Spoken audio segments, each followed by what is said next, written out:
installa il solare termico di Termoidraulica Susin. Avrai l'acqua calda sanitaria gratis e contribuisci a tenere pulito l'ambiente. Molte nubi sulle nostre regioni, anche con qualche pioggia sui rilievi. Vediamo insieme le previsioni di domenica 1 ottobre.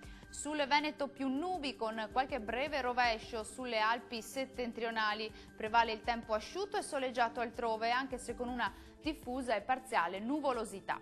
Diamo uno sguardo alle temperature che risultano essere più o meno stazionarie, massime tra i 15 e i 20 gradi, valori minimi tra 12 e 15 gradi circa. Andiamo ora a vedere la situazione del Friuli Venezia Giulia. Il tempo sarà asciutto e soleggiato, ma vanno segnalate più nubi sulle Alpi centro-occidentali senza fenomeni associati. Le temperature anche in questo caso saranno più o meno stazionarie, le massime saranno previste tra i 17 e i 21 gradi, valori minimi attesi tra 8 e 13 gradi circa.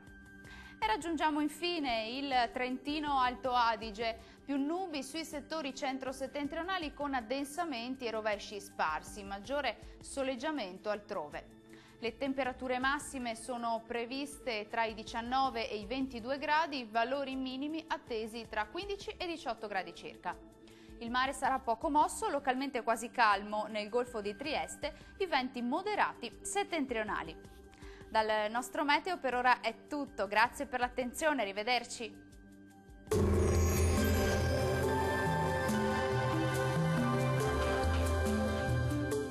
Termoidraulica Susin. Se compri una caldaia, in omaggio il condizionatore. Termoidraulica Susin a zero branco.